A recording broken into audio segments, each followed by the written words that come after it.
La guerra vera con le trincee, il sangue, il fango, i milioni di morti e dispersi, ma anche una fiction con le storie e gli amori di due ragazzi e di una ragazza perduti nell'immane disastro.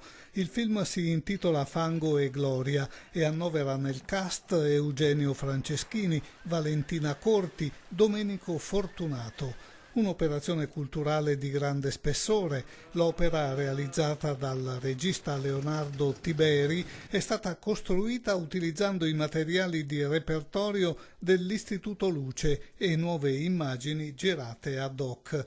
La pellicola è stata presentata al Teatro Goldoni, a latere della Mostra del Cinema, alla presenza del Ministro della Difesa Roberta Pinotti. Che il passato sia di insegnamento, che le modifiche del territorio siano in qualche modo delle belle presenze anche per la nostra offerta turistica, ma che il Veneto da questo giorno, da questa grande occasione, lanci se stesso nel mondo per il nostro futuro, perché abbiamo valori da dare e bellezze da mostrare. Fra i produttori della pellicola, che ha ricevuto il patrocinio della Presidenza della Repubblica, della Presidenza del Consiglio e del Ministero della Difesa, anche la Regione Veneto.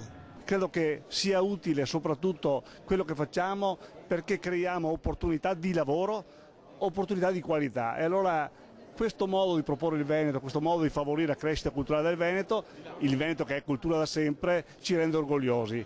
La storia dei personaggi dunque si muove sullo sfondo delle immagini vere della guerra, con i movimenti, i colori, le parole e i suoni che l'accompagnarono davvero. Le pellicole dell'Istituto Luce, per ottenere il risultato voluto, sono state colorate e insonorizzate, con il risultato di essere più realistiche ancora delle vecchie immagini in bianco e nero.